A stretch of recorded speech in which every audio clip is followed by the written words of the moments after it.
ஓம் Saravanabhava channel வாயிலாக உங்களை சந்திப்பதில் பெருமகிழ்ச்சி அடைகிறேன்.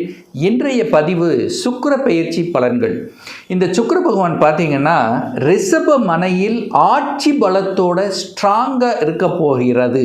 ஸோ எது வரைக்கும் ஸ்ட்ராங்காக இருக்க போகிறது அப்படின்னா மே மாதம் 14ஆம் தேதி வரை ஆட்சி பலத்தோட ஸ்ட்ராங்காக இருக்கார். அப்போ சுக்கிரன் வலிமையிட்டால் சுகபோகங்களோடு இருக்கக்கூடிய தன்மை இருக்கும், பணம் புரளக்கூடிய தன்மை, குடும்பத்தில் சில நல்ல விஷயங்கள் நடப்பதற்குண்டான அத்தனை அம்சங்களையும் கொடுக்கும். பெண்கள் மூலமாக சில சந்தோஷமனம் தரக்கூடிய விஷயங்கள், கலைத்துறையில் ஈடுபடக்கூடிய அம்சங்கள், காதல் சார்ந்த விஷயங்கள், அதாவது ஏதாவது ஒரு ரூபத்தில் கையில் பணப்புழக்கம் இருக்கக்கூடிய ஒரு காலகட்டமாக இருக்க போகிறது. அந்த சுக்கிர பகவான் பார்த்தீங்கன்னா யாருடைய நட்சத்திரத்தில் செயல்படுவார்னா கிருத்திகை நட்சத்திரத்திலும் ரோகிணி நட்சத்திரம் மிருகசீரிஷம். அப்போது கிருத்திகை என்ன சூரியனுடைய நட்சத்திரத்தில் பிரயாணம் பண்ணும் பொழுது, சந்திரனுடைய நட்சத்திரத்தில் சுக்கிரன் பிரயாணம் பண்ணும்போது, செவ்வாயினுடைய நட்சத்திரத்தில் பிரயாணம் பண்ணும்போது என்ன மாதிரியான மாற்றங்கள் பலன்கள் என்பதை 12 ராசிகளுக்கும், அதாவது மேசம் முதல் மீனம் வரை டீட்டெயிலாக நம்ம பார்க்க போகிறோம். நம்முடைய சேனலை நீங்கள் ஃபஸ்ட்டு டைம் பார்ப்பவர்கள் என்றால் மறக்காமல் சப்ஸ்கிரைப் பண்ணிக்கங்க. துலாம் ராசி அன்பர்களே, 14/5/2026 வரை ரிஷப மனையில் சுக்கிர பகவான் ஆட்சி பலம்.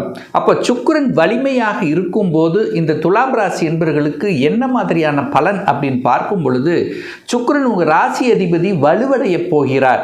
அப்போ நீங்கள் ஸ்ட்ராங்காக இருக்க போறீங்கன்னு அர்த்தம். அப்போ நீங்கள் நினைக்கக்கூடிய சில செயல்பாடுகள் இந்த மாதம் தங்கு தடையில்லாமல் திடீர் அதிர்ஷ்ட வாய்ப்புகளுடன் கிடைக்கும் அப்படின்னு தான் அர்த்தம்.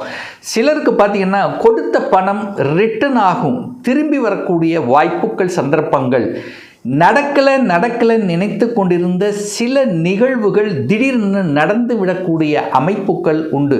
அப்போ திடீர்னு வேலை வாய்ப்புகள் தரக்கூடிய அமைப்பு, ஒரு சிலருக்கு வெளியூர் வெளி மாநிலம் அந்நிய தேசத்துக்கு சென்று வரக்கூடிய பாக்கியங்கள், எது உங்களுக்கு வலியை கொடுத்து கொண்டிருந்ததோ, எது உங்களுக்கு செயல்படாமல் தடுத்து கொண்டிருந்ததோ அது எல்லாமே சிறப்பாக செயல்படக்கூடிய ஒரு காலகட்டமாக அமையப் போகிறது.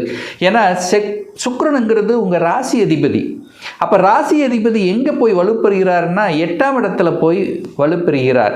அப்போ மறைந்துள்ள சில விஷயங்கள் உங்கள் கண்ணுக்கு புலப்படும். உங்கள் எதிரி யார் அப்படிங்கிறது இப்போது உங்களுக்கு காமித்து கொடுத்துரும். இது நாள் வரைக்கும் கூடவே இருந்து சில குறைபாடுகள் குற்ற உணர்வுகளோடு இருந்தவர்கள், அல்லது சில தண்டனைகள், சில பிரச்சனைகள், ஒரு குடும்பத்தில் சில பிரச்சனைகள் இருந்தது, ஒரு கருத்து வேறுபாடு இருந்தது. ஸோ இந்த மாதிரியான சில நெகட்டிவ் விஷயத்தோடு இருந்தவங்களுக்கெல்லாம் விடை தெரியாமல் இருந்த சில விஷயங்கள் இப்போ புலப்படக்கூடிய அமைப்புகள் உண்டு. அதற்கு தகுந்த மாதிரி செயல்படக்கூடிய தன்மைகளையும் உருவாக்கும். அப்போது சுக்கிரன் என்பது பொதுவான கையிருப்பு பணக்காரகன், காலச்சக்கரத்தினுடைய 2வது வீட்டின் அதிபதி சுக்கிரன், உங்கள் ராசி அதிபதி சுக்கிரன் இப்போ எங்கே பார்க்குறாருன்னா 2ஆம் இடத்தை பார்க்குறார். நீங்கள் 2ஆம் இடத்தை பார்க்குறீங்க. அப்போ பொருளாதாரத்தை உயர்த்தக்கூடிய சில வழிமுறைகள் இப்போ உங்களுக்கு புலப்படக்கூடிய ஒரு மாதம். அப்போ பொருளாதாரத்தில் ஏற்றம் உண்டு, பொருளாதார சிந்தனைகள் உண்டு. குடும்பத்தை, அதாவது குடும்பத்துக்கு ஏதாவது ஒன்று நல்லது பண்ணணுங்கிற எண்ணங்கள் உங்கள் மனதில், ஆழ் மனதில் நிச்சயமாக தோன்றும். பிரயாணங்கள் நன்றாக இருக்கும். சில ஒப்பந்தங்கள் உங்களுக்கு கிடைக்கக்கூடிய வாய்ப்புகள், சந்தர்ப்பங்கள், கலைத்துறையில் இருப்பவர்களுக்கு திடீர் அதிர்ஷ்ட வாய்ப்புகள், திடீர் ஒப்பந்தங்கள், அதன் மூலமாக தனவரவு கிடைக்கக்கூடிய அமைப்புகள். சுக்கிரனுங்கிறது சொகுசு, அந்த சொகுசுக்கான வண்டி வாகனங்கள் வாங்கக்கூடிய யோகம் என்பது ஒரு சில துலாம் ராசி என்பவர்களுக்கு இந்த மாதம் நிச்சயமாக ஏற்படுத்தும். ஒரு இடத்தை வாங்கணும், ஒரு நிலத்தை வாங்கணும் அப்படிங்கிற எண்ணங்கள் உங்கள் ஆழ் மனதில் புலப்படும். ஒரு இடம், நிலம், வீடு, அல்லது வீட்டை ஆல்ட்ரு பண்ணுறது, அல்லது கட்டின வீட்டை வாங்கிறது, அல்லது வீடு வாங்கி அதை வாடகைக்கு விடுறது. ஸோ இந்த மாதிரியான எண்ண உணர்வுகள் உங்கள் ஆழ்மனதில் புலப்படக்கூடிய ஒரு மாதமாக நிச்சயமாக இந்த துலாம் ராசி, துலாம் லக்ன அன்பர்களுக்கு உருவாக்கும். அந்த சுக்கிர பகவான் பார்த்தீங்கன்னா சூரியனுடைய நட்சத்திரத்தில் பிரயாணம் பண்ண போகிறார். அந்த சூரியன் என்பது உங்கள் ராசிக்கு யார் அப்படின்னா 11ஆம் அதிபதி, லாபஸ்தானத்தின் அதிபதியான சூரியனுடைய நட்சத்திரத்தில் பிரயாணம் பண்ணும்போது லாபம் கொடுக்கும், மகிழ்ச்சியை கொடுக்கும், சந்தோஷத்தை தரும். சில நல்ல விஷயங்கள் 8-12 8-11 அல்லவா, சில அதிர்ஷ்ட வாய்ப்புகள் உங்களை தேடி வரக்கூடிய அமைப்பு, அதிகார பதவி கிடைக்கக்கூடிய அமைப்பு, ஒரு சிலருக்கு ஆழ்மனதில் அரசாங்க வேலைக்கு போகணுங்கிற எண்ண உணர்வுகளை கொடுக்கும். அரசு எக்ஸாம் எழுதணும், எப்படியாவது செட்டில் ஆகணும், அதுக்கு கவர்மெண்ட் ஜாப்புக்கு போகணும் அப்படிங்கிற உணர்வுகள் உங்கள் ஆழ்மனதில் புலப்படக்கூடிய தன்மை இந்த காலகட்டம் நிச்சயமாக இந்த துலாம் ராசி என்பவர்களுக்கு உருவாக்கும். தந்தையின் மூலமாக ஏதாவது ஒரு ரூபத்தில் நல்லவைகள் நடக்கும். தந்தையினுடைய சொத்துக்கள் கிடைக்கலாம், அல்லது கணவன் மனைவி, கணவனாக இருந்தால் மனைவின் மூலமாக சொத்துக்கள், மனைவியாக இருந்தால் கணவன் மூலமாக சொத்துக்கள், ஏதாவது சொத்துக்கள் வரக்கூடிய வாய்ப்புகள், சந்தர்ப்பங்கள் இந்த காலகட்டத்தில் நிச்சயமாக உருவாக்கும்.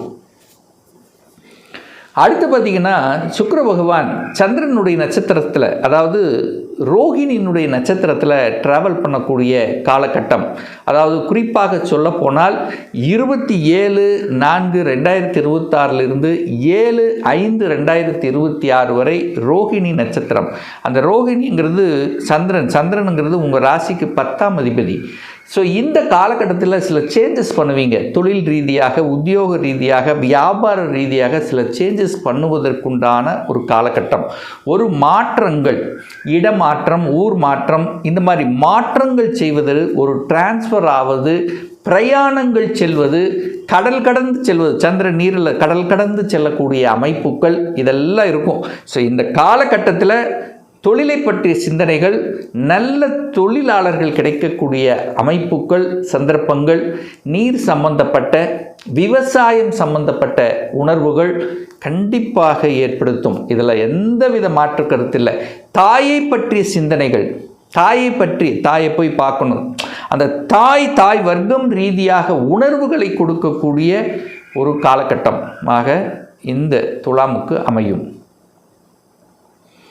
அடுத்தது பார்த்திங்கன்னா சுக்கிர பகவான், அதாவது கரெக்டாக சொல்லப்போனால் 8/5/2026 பார்த்திங்கன்னா சுக்கிரன் செவ்வாயினுடைய நட்சத்திரத்தில் பிரயாணம் பண்ண போகிறார். அந்த செவ்வாய் பகவான் அப்படிங்கிறது இந்த துலாம் ராசி என்பவர்களுக்கு யாருன்னா 2க்குரியவன், தனம், குடும்பம், வாக்குஸ்தானத்தின் அதிபதி, அதே சமயத்தில் 7க்குரியவன், திருமணஸ்தானத்தின் அதிபதி.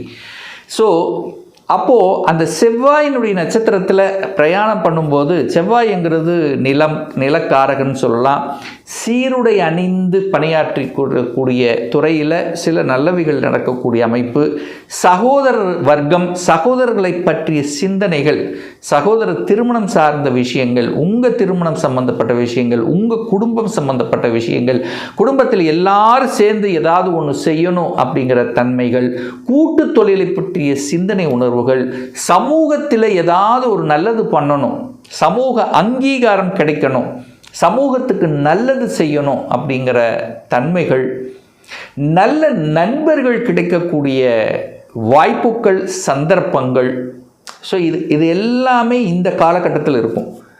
ஏற்கனவே திருமணமாகி டிவோர்ஸ் ஆனவர்கள் எல்லாம் இந்த காலகட்டத்தில் ஏன் 2ஆம் திருமணம் செய்யக்கூடாது? ஸோ திருமண அந்த உணர்வுகளை கொடுக்கக்கூடிய ஒரு காலகட்டமாகவும் இந்த காலகட்டம் உங்களுக்கு அமைய போகுதுன்னு சொல்லலாம். பொருளாதார சிந்தனைகள் மேலோங்கும். படிப்பு சார்ந்த விஷயங்களில் ஒரு அனுகூல தன்மையை உருவாக்கும். ஒரு இன்ஜினியர், நல்ல கோர்ஸ் எடுத்து படிக்கணும். ஸோ அந்த இன்ஜினியராக இருக்கலாம், அல்லது டாக்டராக இருக்கலாம். செவ்வாயினாலே நல்ல வலுப்பெற்றாலே டாக்டர் ஆகிறது. அப்போ அந்த டாக்டரை பற்றிய சிந்தனைகள், அந்த படிப்பு சார்ந்த உணர்வுகள், வெளிநாட்டில் போய் படிக்கணுங்கிற ஆசை, கனவுகள், இது எல்லாமே இந்த காலகட்டத்தில் உங்களுடைய ஆழ்மனதில் தோன்றக்கூடிய அம்சங்கள்ங்கிறது நிச்சயமாக உண்டு. கடனை பற்றிய சிந்தனைகள் கண்டிப்பாக இருக்கும். ஒன்று தொழிலுக்காக கடனை வாங்கலாமா, அல்லது கடன் ஏற்கனவே இருக்குது அந்த கடனை அடைக்கலாமா, இந்த கடனை பற்றிய என்ன உணர்வுகள் கண்டிப்பாக உங்களுக்கு இருக்கும். சில சமயங்களில் கோபங்கள், ஆக்ரோஷங்களை கொடுக்கும். ஏன்னா சுக்கிரன் 8ல் இருக்காரா, செவ்வாய் இப்போ கரெக்டாக 6ல் இருக்கார், 6, 8 இருக்குது. அப்போது சில சமயங்கள் பார்த்திங்கன்னா கோபத்தன்மையை வெளிப்படுத்தக்கூடிய அமைப்பு இருக்கும். அப்போ நிதான போக்கை கையாளணும் அப்படிங்கிறத ஞாபகத்தில் வைத்துக் கொள்ளுங்கள் இந்த துலாம் ராசி என்பர்கள். எப்போ 8/5/2020 அப்புறம் ரொம்ப கோபம் வரும், டக்குன்னு கோபம் வரும், டக்குன்னு ஒரு எமோஷன் ஆகக்கூடிய தன்மைகள் இருக்கும். ஸோ அந்த காலகட்டத்தில் கொஞ்சம் நிதானம் அப்படிங்கிறது முக்கியம். அதே சமயத்தில் ஹெல்த்தில் கொஞ்சம் அக்கறை எடுக்கணும். ஏன்னா நீங்கள் போய் சுக்கிரனுங்கிறது நீங்கள் போய் 8ஆம் இடத்தில் உட்கார்ந்துருக்கீங்க. அந்த 8ஆம் இடம் என்பது வலி வேதனையை கொடுக்கக்கூடிய ஒரு இடம். அப்போ ஹெல்த்தையும் அக்கறை எடுத்துக்கொள்வது ரொம்ப சிறப்பு. அதுவும் இந்த துலாம் ராசி என்பவர்கள் சுக்கிரன்னா சுகர் யாருக்கு இருக்கிறதோ அவங்களுக்கு கொஞ்சம் அதிகப்படுத்தக்கூடிய அமைப்பை உருவாக்கும். அப்போ சரியான உணவு கட்டுப்பாடு, உடற்பயிற்சி ரொம்ப ரொம்ப அவசியம் என்பதையும் ஞாபகத்தில் வச்சுக்கோங்க. ஸோ இந்த சுக்கிர பயிற்சியால் நினைத்த எதிர்பாராத சில நல்ல மாற்றங்களையும் நல்ல திருப்பங்களை கொடுக்கக்கூடிய ஒரு காலகட்டமாக இந்த துலாம் ராசி துலாம் லக்னத்துக்கு அமையும் என்று சொன்னால் அது மிகையாகாது. இன்னும் ஒரு துல்லிய பலன், 2026 சொந்த தொழிலா வேலையா, எந்த கொடுப்பினை இருக்குது? வேலையாக இருந்தால் எப்போ இடமாற்றம், ப்ரமோஷன்? சொந்த தொழிலுக்கான கொடுப்பினை இருக்கக்கூடிய பட்சத்தில் எப்போ நம்ம சொந்த தொழிலை ஆரம்பிக்கலாம்? இப்போ +2 முடிச்சாச்சு, என்ன கோர்ஸ் படிப்பதற்குண்டான கொடுப்பினை இருக்குது?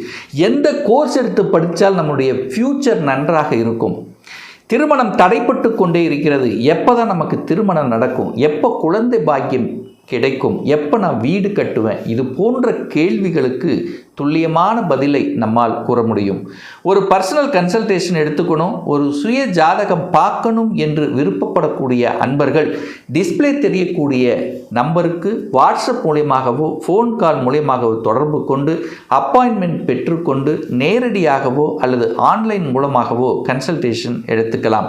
நம்முடைய அலுவலகம் கோயம்புத்தூரில் அமைந்துள்ளது. அதாவது கோயம்புத்தூரிலிருந்து மேட்டுப்பாளையம் செல்லும் வழியில் வெள்ளக்கிணர் பிரிவுக்கு பக்கத்தில், அதாவது அண்ணாபூர்ணா ஹோட்டலுக்கு அருகில் அமைந்துள்ளது. பிரியர் அப்பாயின்மெண்ட் பெற்றுக்கொண்டு நேரடியாக கன்சல்டேஷன் எடுத்துக்கலாம். நிச்சயமாக இந்த பதிவு ஏதாவது ஒரு ரூபத்தில் உங்களுக்கு யூஸ்ஃபுல்லாக இருக்குங்கிறதுல எந்தவித மாற்று கருத்தும் கிடையாது. மீண்டும் ஒரு நல்ல பதிவில் உங்களை சந்திக்கும் வரை உங்களிடமிருந்து விடைபெறுவது உங்கள் அஸ்ட்ராலஜர் டாக்டர் சதீஷ்.